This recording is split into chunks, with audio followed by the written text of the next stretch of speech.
جہیز کے نظریے میں آغا سیستانی کا یہ نظریہ ہے کہ 4 شرطیں لگاتے ہیں جہیز پر خمس نہ ہونے کے لیے. ایک درست کہ جو بھی چیز انسان جہیز کے لیے خریدتا ہے، اگر جس معاشرے میں آپ رہتی ہیں اس میں رواج اسی بات کا ہے کہ آہستہ آہستہ جہیز جمع کیا جاتا ہے. ایک دوسری شرط یہ ہے کہ اگر آپ یہ آہستہ آہستہ جہیز جمع نہیں کریں گے تو یہ آپ کی نقص شان ہے، آپ کی حیثیت داغدار ہوتی ہے، آپ کے اوپر کوسچن مارکس آتے ہیں، لوگ آپ کو باتیں کریں گے کہ یار یہ کیسے ماں باپ ہیں، ان کو فکر ہی نہیں ہے، ان کو کوئی خیال ہی نہیں اپنی بیٹیوں کا مثلا.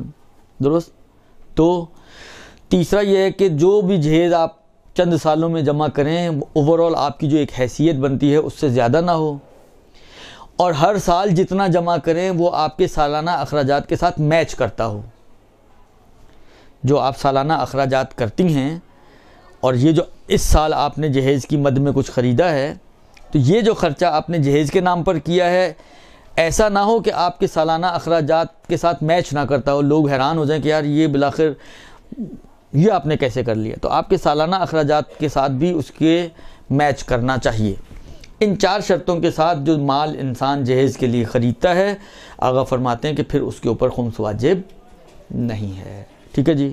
برحمتك يا أرحم الراحمين وصلى الله على محمد وآله